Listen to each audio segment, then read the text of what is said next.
Doctors can't save the billionaire's baby until the poor black girl did the unthinkable. A billionaire notices his baby stop breathing right there on a hospital floor. Doctors hesitate. Seconds vanish. Alarms scream. Then a poor black girl steps forward and breaks every rule. With a green plastic cup and nothing to lose, she risks everything. Because where she comes from, waiting means death. Before we dive in, let us know in the comments, what time is it and where are you watching from? Let's start. William Thornton noticed something was wrong before anyone else did. It wasn't dramatic at first. No scream, no collapse, just silence. His son, 1-year-old, white, dressed in a bright red onesie, had been squirming in his arms moments ago, fingers tugging at William's tie like he always did. Now Benjamin was still, too still. His small chest moved but shallowly, like breathing had suddenly become work. William leaned closer. "Ben?" No response. Benjamin's lips looked dry, pale. His eyes were half open but unfocused, staring past him. That was when fear hit. Not loud, not cinematic, but cold and surgical, the kind that cut straight through arrogance and money and certainty. "Hey, hey!" Benjamin's head lolled sideways. William didn't shout yet. He didn't panic yet. He did what powerful men do first. He tried to control it. He adjusted his grip, checked his son's face again. Then Benjamin made a faint, choking sound. Not coughing, not crying, just air failing to move the way it should. William turned and shouted, "I need help! Now!" The luxury hospital lobby exploded into motion. Doctors and paramedics rushed from different directions, not running blindly, but moving fast with intent. A gurney was brought forward, but Benjamin suddenly stiffened in William's arms, body arching for a split second before going limp again. "No, no, no!" William dropped to his knees instinctively, lowering his son to the polished marble floor because he couldn't risk the delay of lifting him again. The floor was flat, stable, clear. Doctors surrounded them immediately. "Put him down. Flat. Yes, right there." Oxygen masks, monitoring leads, gloved hands everywhere. Benjamin lay on the floor in his red onesie, tiny against the vast space, his head tilted back as a doctor checked his airway. "Pulse present," someone said. "Oxygen's dropping." "He's breathing but not effectively." This wasn't a collapse that made sense. They didn't move him to a bed yet because time mattered more than comfort. Airway management happened where the patient was, especially a child this small. Every second spent lifting him was a second without oxygen. William backed away, hands shaking, watching men and women who had trained their entire lives move with terrifying calm. Then something worse happened. Benjamin stopped moving altogether. Not cardiac arrest, not fully, just stuck. His chest tried to rise and failed. A doctor pulled away from the oxygen mask. "Laryngospasm," he said. "Airways reflex closed." Another doctor nodded sharply. "Don't force anything. We wait for it to release." And that was the nightmare, because waiting feels like doing nothing when it's your child on the floor. "Why aren't you doing something?" William shouted. "He's right there." "We are," Dr. Carson said firmly, not looking at him. "Forcing it could kill him." Benjamin's oxygen saturation dipped again. 70, 68. The alarms began. William felt the room tilt, and that was when the girl moved. She had been there longer than anyone realized. A poor black girl, about 10 years old, thin, tired, her beige t-shirt dirty, blue jeans frayed at the knees, braided hair pulled back too tight, as if someone once cared enough to do it properly. She didn't belong in this place of glass and money. Her name was Keisha Williams. She hadn't come for help. She had come for water. She lived 3 streets away, bouncing between her aunt's apartment and wherever she could sleep when rent fell short. Her mother cleaned houses, sometimes hospitals, sometimes rich homes. Keisha came along when she could, learned to stay quiet, invisible. That morning, she had followed her mother to work. Then everything went wrong. Security accused her of wandering, of stealing. She ran until her chest burned, and now she was here. Watching a baby on the floor, watching something she recognized, not from textbooks, from survival. In her neighborhood, babies didn't get doctors right away. When they froze like that, mouth dry, body stiff, breath locked, you didn't wait. Waiting meant death. She saw Benjamin's lips, dry. She saw his tongue, pulled back. She saw the doctors hesitate, not because they were stupid, but because protocol demands caution. Keisha didn't have protocol. She had memory. Her hand tightened around the bright green plastic cup she had just filled at the water station. She didn't scream. She didn't announce herself. She dropped to her knees beside the baby. "Hey, stop." Too late. Keisha tilted Benjamin's head, not far, not careless, and poured a thin stream of water across his lips, not into his throat. Just enough to shock the mouth, to trigger swallowing, to wake the reflex his body had locked away. Doctors shouted, "No!" Security lunged, but the water touched his mouth. Benjamin gagged. Once. Hard. His body jerked violently as the airway snapped open on instinct. Air rushed in. A cry tore out of him, raw, angry, alive.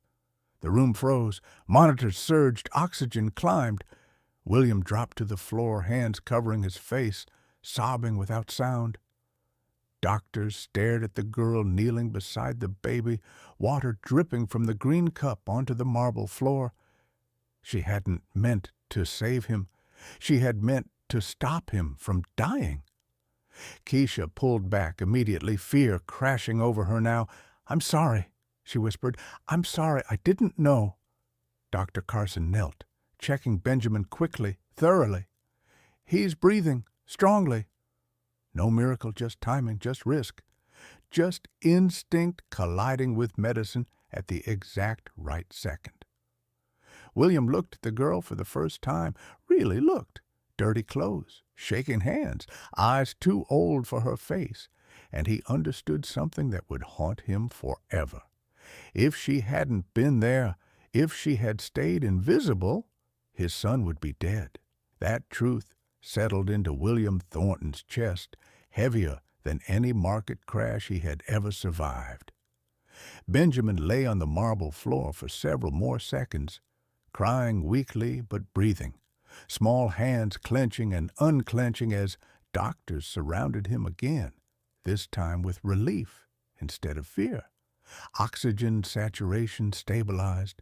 The alarm softened into steady, reassuring beeps. "Okay," Dr. Carson said calmly, firmly. "Let's move him now." They lifted Benjamin carefully onto the gurney, the red onesie streaked with faint watermarks from the spill. He whimpered as they rolled him toward the pediatric unit. William started to follow. Then a hand closed around his sleeve. "Sir!" He turned sharply. It was security.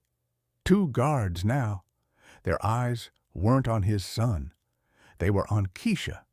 She'd still knelt on the floor, the green plastic cup resting beside her knee, her hand shaking so badly she couldn't stand. The adrenaline had burned out, leaving only fear behind.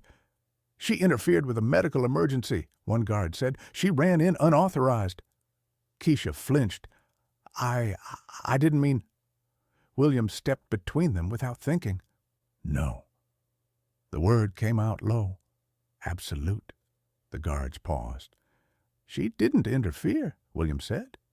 His voice shook. Not with anger, but with something worse. She saved my son. Dr. Carson straightened. That's correct, he said evenly. And if anyone touches her, they'll answer to me. The guards backed off, confused now, embarrassed. Keisha tried to speak again, but her legs gave out. Dr. Carson caught her before she hit the floor. She's dehydrated, he said immediately. Probably hasn't eaten. Keisha's head lolled forward. I'm okay, she whispered, though she clearly wasn't. I just needed water. The irony of it landed hard. They put her on a gurney, too, not as a suspect, as a patient. An hour later, Keisha sat in a quiet examination room wrapped in a thin hospital blanket. Someone had cleaned the dried dirt from her arms. A nurse had given her juice and crackers, which she held like they might disappear if she relaxed her grip. Dr. Carson checked her vitals. You're 10? He asked gently. She nodded. Where's your mother? Keisha hesitated. She works, cleaning jobs. Today she was at another place. I wasn't supposed to come here. William stood in the corner listening. Why were you running earlier? Dr. Carson asked. Keisha stared at the floor. They thought I was stealing. William closed his eyes. Security had done that. His security. They grabbed me, she continued quietly. I got scared. I ran. I didn't know where else to go. Dr. Carson nodded slowly. And you still came back. Keisha shrugged, embarrassed. He was a baby. That was it. No hero speech, no moral explanation, just that. William visited Benjamin first. The pediatric ICU was quieter, softer. Machines hummed instead of screamed. Benjamin slept now, a tiny oxygen tube under his nose, his red onesie replaced with a hospital blanket. William held his son's hand, trembling now that the danger had passed. Then he remembered the girl, and shame followed relief like a shadow. When William returned to Keisha's room, he didn't speak at first. He sat, waited. She noticed his shoes first, clean, expensive, then his hands, shaking like hers had been earlier. I'm sorry, he said finally. Keisha looked up, confused. For what? For not seeing you. She frowned. You saw me? No, William said. I looked past you. He swallowed. My people chased you, treated you like a threat while my son was dying. Keisha's jaw tightened. I tried to tell them, she said softly, but nobody listens to kids like me. That sentence broke something in him. William reached into his jacket, then stopped himself. This wasn't about money yet. What you did today, he said carefully, went against every rule in that room. And it worked. Keisha nodded. Sometimes waiting kills, she said. Where I'm from, you don't wait. Dr. Carson, standing nearby, added quietly, She took a risk doctors aren't allowed to take. William looked at Keisha again, not at her clothes, not at her skin, at her courage. You shouldn't have had to be that brave, he said. She shrugged. I didn't feel brave. I felt scared. That's what makes it count, William replied. Later, when Benjamin woke, crying weakly, William did something he had never done before. He brought Keisha with him. She stood awkwardly at the doorway, unsure she belonged there. Benjamin blinked up at her, then stopped crying. Hey, she said softly. The baby stared, then reached out. William watched his son grab her finger with surprising strength. Something inside him finally gave way. You saved his life, William said, and I won't forget it. Keisha looked at the baby. I'm just glad he's breathing, she said. William nodded. So was he. And for the first time in his life, the billionaire understood something terrifying and true. Money hadn't saved his child. A girl the world tried to erase had. If this moment already made your chest tighten, Don't scroll away. Like this video so more people see stories that matter. Comment below. Should the girl have been stopped, or did she do the only right thing? Share this with someone who believes courage doesn't need permission. Subscribe for real, grounded stories where one decision changes a life forever.